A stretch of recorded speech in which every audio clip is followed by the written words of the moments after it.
Let's put it this way. There is absolutely no collusion. That has been proven.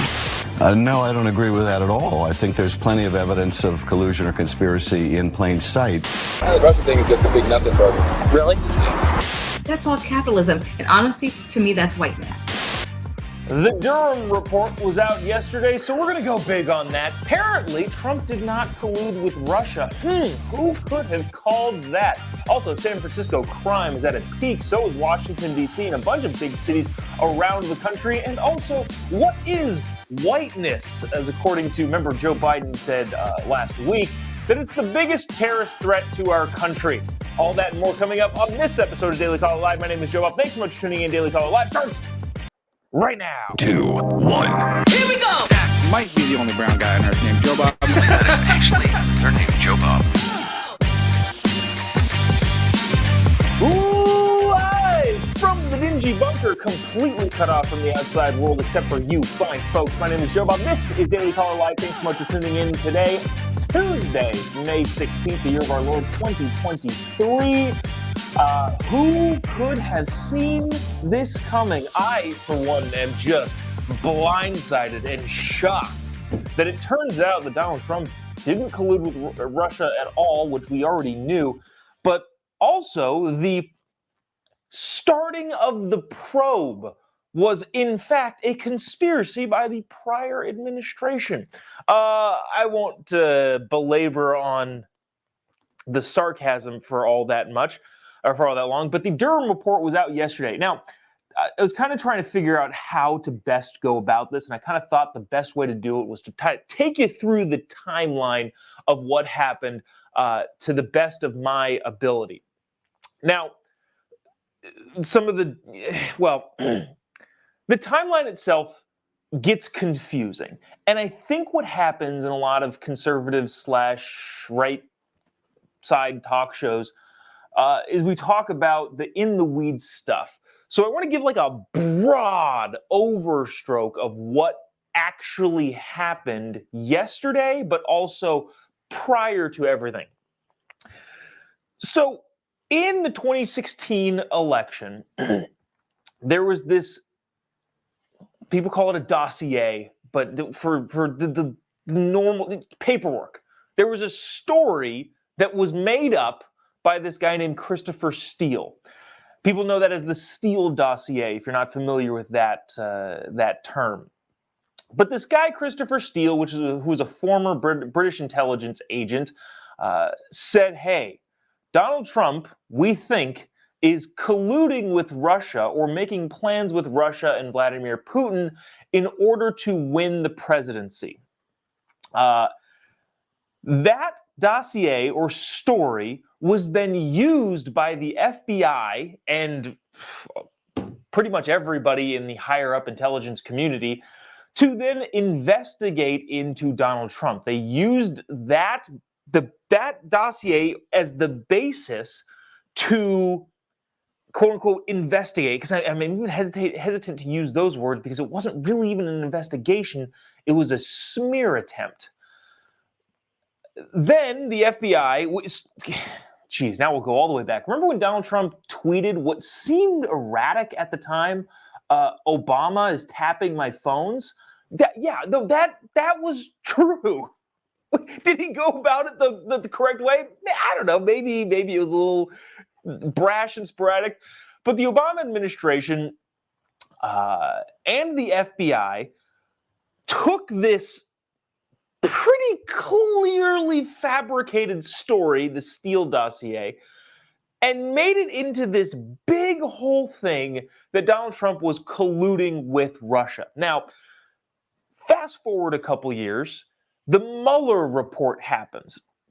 Mueller was appointed to investigate whether or not there was any sort of Russian collusion. Now, I'll read a big Axios piece in a little bit that kind of lays out what happened in the Mueller report, because there's a lot of people throwing the caveat in of, well, the Mueller report got a bunch of convictions.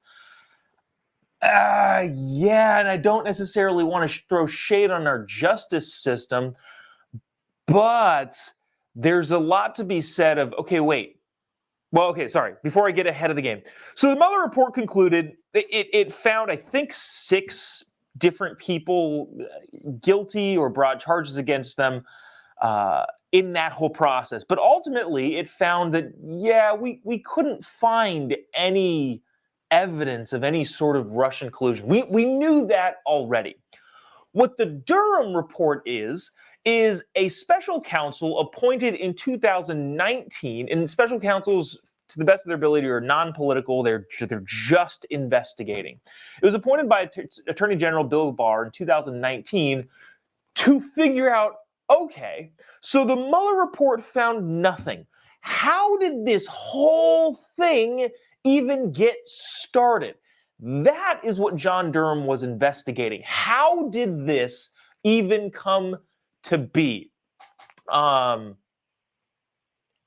use an example, I like to use my wife in examples here.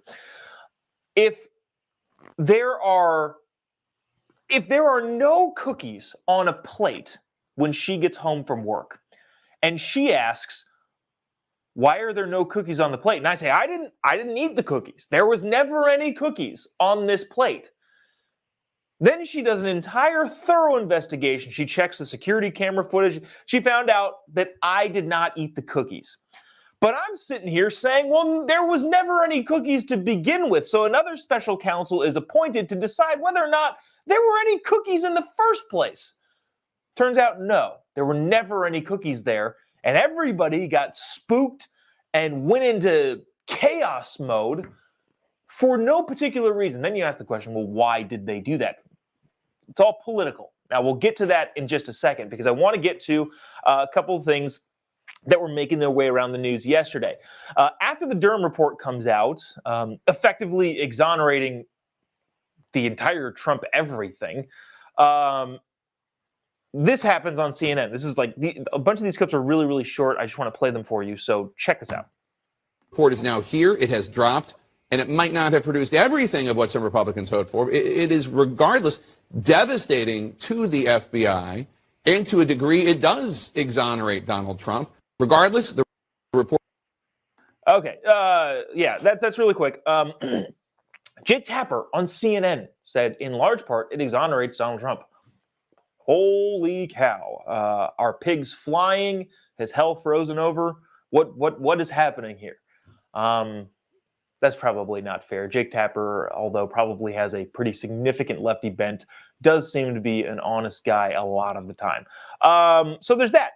That was yesterday. Now, here is 2017. Do you remember this clip from Project Veritas? Also a very, very short one, but this is Van Jones, who works for CNN as a commentator, saying to an undercover camera that the Russia collusion story was a nothing burger. So this is what we're doing, is building the case of who knew what when. Watch this. The Russia thing is just a big nothing burger. Really? You don't think that... There's nothing there you can do. After nearly 4 years. All right, sorry. I'm not a big fan of the computer glitching when it does this sort of thing. Kind of doesn't... I think what happens when the videos are too long, when we have too much stuff to play, it just kind of takes a dump. Wait, let me give that one more time and see if it catches up here. The Russia thing is just a big nothing burger. Really? You don't think that... There's nothing there you can do. All right, so... Again, that's Van Jones of CNN saying in 2017 there was nothing there. And the reason he probably knew that nothing was there is because what we're coming to find is that, well, what a lot of us knew, again, I know the people watching this are probably well aware of all of this, but for any newcomers here, everybody knew that the Steele dossier that was used to provoke the entire Russian collusion made-up scandal, and effectively hoax, which would what Donald Trump affectionately called it, the Russia hoax, everybody knew that, yeah, this is a super, super flimsy. And to their credit now, even, is this CBS or NBC? I think this is CBS. Here's a big, broader strokes report of what happened yesterday from, again, another lefty outlet. Watch this. After nearly 4 years of investigation, Special Counsel John Durham found the FBI lacked actual evidence to investigate then-candidate Donald Trump's campaign in 2016. Durham said the Bureau was too reliant on investigative leads provided or funded by Trump's political opponents. The report did not reveal major new findings, but it repeated prior criticism from Trump. There was no collusion at all. The FBI expanded its original probe, known as Crossfire Hurricane, based partly on information from Christopher Steele. Steele, a former British spy, put together a research dossier alleging possible misconduct between then-candidate Trump and Russia. Durham found investigators did not and could not corroborate any of the substantive allegations contained in the Steele reporting. Okay, so that kind of lays it out here. I'll go further into this Axios piece. The FBI opened an investigation known as Crossfire Hurricane after diplomats said yada, yada, yada, yada.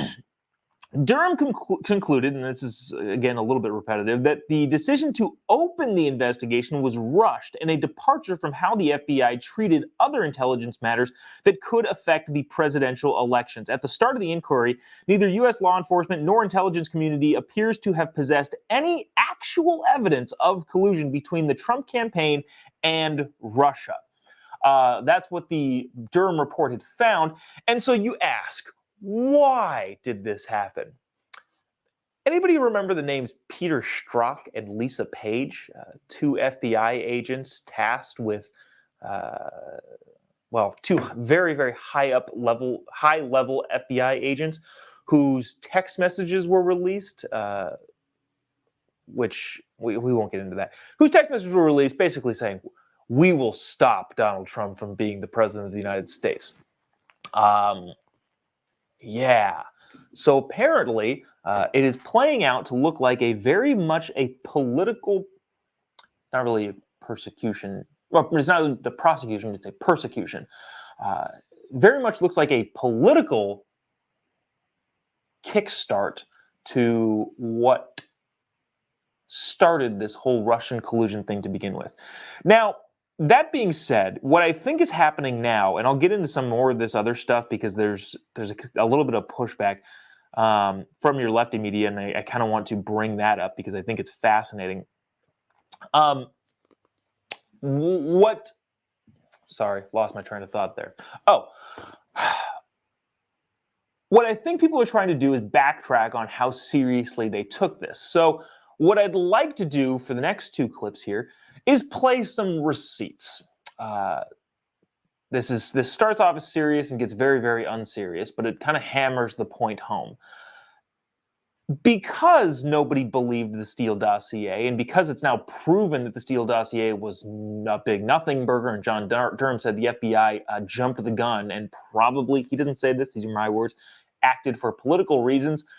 Going back and looking at all of the times that a bunch of lefty politicians and Democrat elected officials said, well, the evidence is there, and the news media repeated and all that sort of stuff, makes it look like they are lying about a very big investigation for political purposes. Watch this. This is Adam Schiff on Face the Nation saying that, remember, the evidence is in plain sight. Check this out. Can you agree that there has been no evidence of collusion, coordination, or conspiracy that has been presented thus far between the Trump campaign and Russia? No, I don't agree with that at all. I think there's plenty of evidence of collusion or conspiracy in plain sight. Now, that's a different statement than saying that there's proof beyond a reasonable doubt of a criminal conspiracy. Bob Mueller will have to determine that. But, of course, the entire meeting at Trump acknowledge Tower, that the FBI has not presented it thus far. I'm drawing this distinction because this is what the White House is arguing here. Yeah. Oops. Videos. So that was Adam Schiff. At the time, now it's very, very difficult to prove who knew what and when, but at the time said, it's evidence in clear sight. Even though, what was that, 2018, maybe 2019 when he said that? Margaret Brennan was saying, well, nobody has provided any sort of actual evidence. They were still going on this whole, well, there's evidence everywhere. Here's the silly part. I'm going to play a compilation of the Russia collusion hoax nonsense that was perpetrated by the media. And please enjoy this with me as we watch so many media outlets make fools of themselves. Check it out. Sort of collusion. Trump, Russian, possible collusion. Trump, Russian, metal collusion. Trump, Russia, possible collusion. Trump, Russian, potentially collusion. Trump, Russia, possible collusion. Trump, Russian, possible collusion. Trump, Russian, collusion. Trump, Russian collusion. Trump, Russia, possible collusion. Trump, Russian, possible collusion. Russian collusion. Trump, Russian, possible collusion. Trump, Russian, possible collusion. Trump, Russians, collusion. Collusion with the Russians. Trump, Russia, possible collusion. Trump, Russia, possible collusion. Trump, Russia, possible collusion. Trump, Russia, possible collusion. Trump, Russia, possible collusion. Trump, Russia, possible collusion. Trump, Russia, possible collusion. Trump, Russia, potential collusion. Trump, Russia, potential collusion. And the Kremlin and be in collusion with Putin and the Kremlin and be in collusion and Putin and the Kremlin and be in collusion. 17 agencies. 17 of our intelligence agencies have confirmed. 17 of them. All right. I know that was a little wild and wonky. I noticed quite a few viewers dropped off during that. Sorry about that. But also, I thought it was funny. All right. So here's the fallout. And here's what I think a lot of lefty people are trying to say right now. Let me find it in this article. So pretty much every lefty publication that has done a story on this, which is not all of them. I opened my Apple News app, and this was like 3 or 4 articles down, which is like crazy because I feel like this is maybe we can get some of the tweets of what some of the conservatives are calling this. There's a lot of people saying that this is like bigger than Watergate, and yet nobody is paying attention to it. Okay, so here's what Axios says. Durham did not bring any high-level indictments to uncover evidence of what former President Trump called the crime of the century. So they're going with this, and then they go down to list further on in this article. Mueller secured convictions and guilty pleas against 6 Trump associates over the course of his investigations.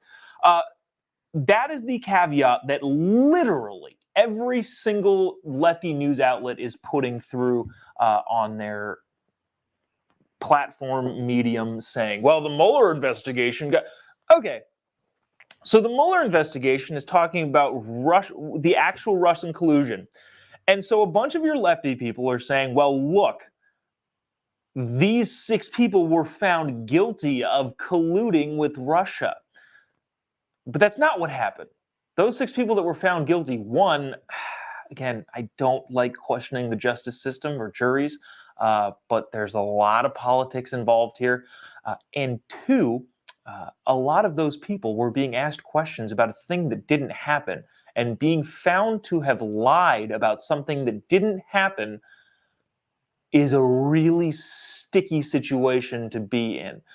So the whole idea that John Durham didn't... Oh, there's also people saying, well, John Durham brought charges against 3 different people. They were all found innocent, or not found... They were exonerated. There's so many things running through my head. We don't have time to get to all of those separate things and provide caveats for all of those, because I do want to get to what some of the conservative people are saying here. Let's see. And by conservative, I mean pretty much everybody on the political spectrum. Ben Shapiro said the Durham report shows, in essence, collusion between the Clinton campaign, the FBI, and the Obama administration to weaponize government power against Trump. It is worse than Watergate.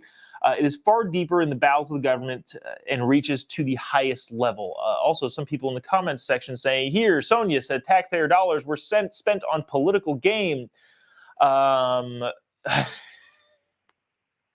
Let's see. This is funny. CP Williams says, that freaking piece O Schiff. That's funny. Adam Bullshiff is, I think, what a lot of people affectionately call him. And then, wow. There's so many facets to this, and I don't want to dig too far in the weeds. Let's bottom line this. So the bottom line here is, unfortunately, I don't think anybody will actually pay a criminal price, because in a lot of ways, a lot of the people in the FBI are protected for a lot of different reasons from actually serving time, I guess. So what happens? when I saw the Durham report flash across the headlines yesterday, my first thought was, and this is really the only thought I've had, how do you get people to see this sort of thing? There are lots of people on, well, the hard left that anything Trump says is automatically bad, and anything that comes out against him is automatically a lie. And there's lots of people on the hard right that will say the same thing in the opposite direction. If Trump says something, it's gospel. And if there's anything negative against him that seems legit, it's not true.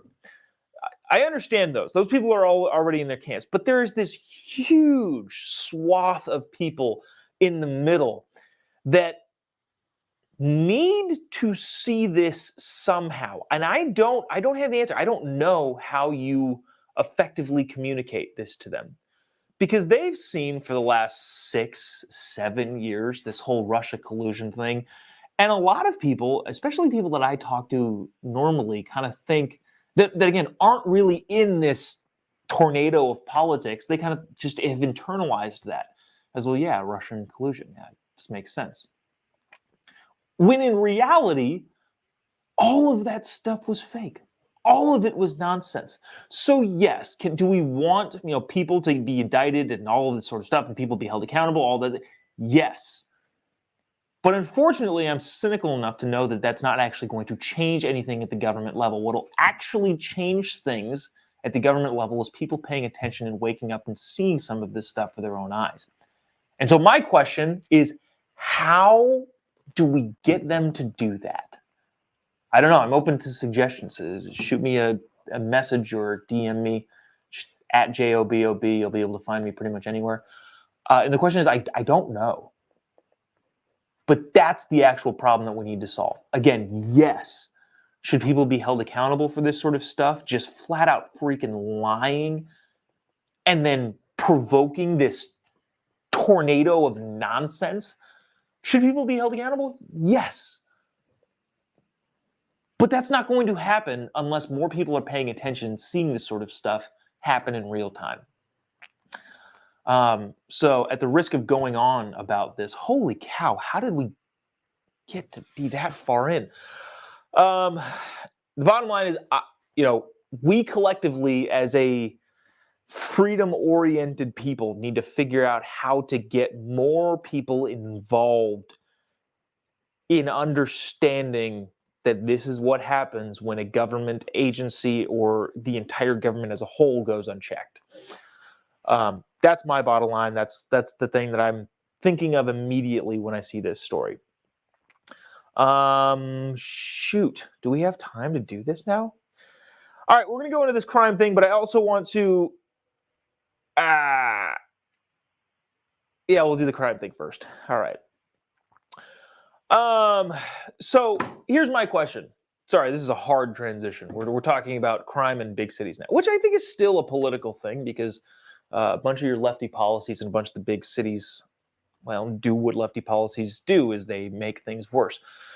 Here's my question. Is thug still a bad word? Am I allowed to call people a thug without being accused of being a racist? No, a thug is a thug. We all know what a thug is. It doesn't matter what their skin color is or their background. If somebody chooses to engage in thug-like behavior, I'm going to call them a thug.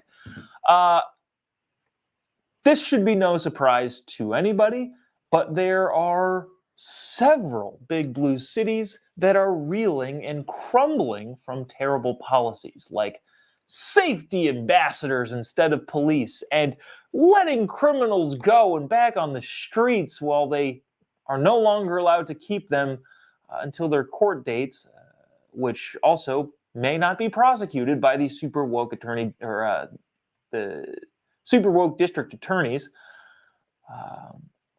All of these things. And I just want to layer the fact that it's still happening.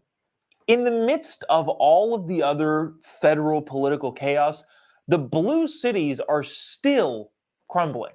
I want to play this clip from San Francisco, and then another clip from Muriel Bowser in Washington, D.C., another big blue city that is crumbling.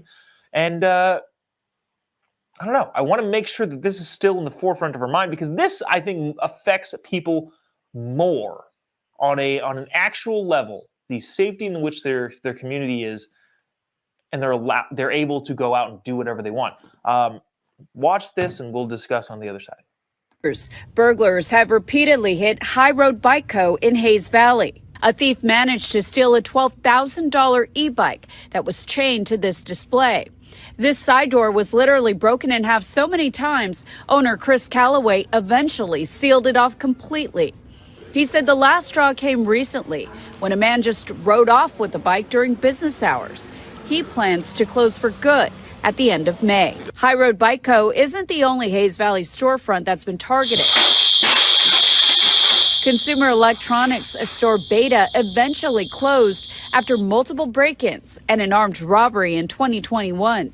Last September, someone smashed the windows at bedding store Brooklinen on Hayes Street. Still, Chris considers the strong Merchants Association in Hayes Valley, the addition of ambassadors, and the presence of beat cops bright spots in the neighborhood. That last part I think is kind of funny. The addition of ambassadors, safety ambassadors, kind of hilarious. So check this out. This is what I think I wanted to get to mostly here. There was a piece in Fox News, I think, online, talking about the gradual degrading of all of these cities. It can be argued that Gascon. So, okay, George Gascon is getting a lot of heat in LA because he's now the district attorney of LA. He was the district attorney of San Francisco County. He has ruined that effectively and has now moved on to LA. This is, I guess, good and bad news, because in a lot of ways, the best ways to prove lefty policy wrong is to enact it, which is terrible for the city that gets enacted, but hopefully other people can recognize what is happening there. The policy includes not prosecuting anybody for any misdemeanors, watering down most of the felonies to misdemeanors, not asking for long prison sentences, and for people who are convicted of the worst crimes, never asking for bail. This is, again, as an argument being made there. Citing FBI statistics, and this is from San Francisco specifically, but I do want to get to Muriel Bowser in Washington, D.C.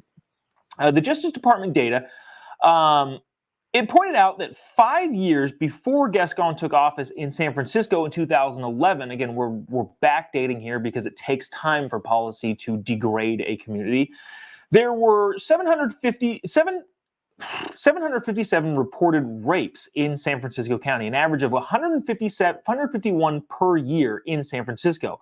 But in Gascon's last 5 years in office, that total had doubled to 1,731 reported rapes, or 346 per year. The bottom line here, and I think what I'm trying to highlight, is it takes time for bad policies to ruin cities. But like you're seeing, bad policy instituted 2011-ish, rapes double in that area. And now you see stories like this of a bike shop being closed down because they can't handle the thuggery throughout the city. Let's play really quick Muriel Bowser, and then we'll move on. Check this out. And like every big city mayor in America, I tackle big city challenges all day, every day.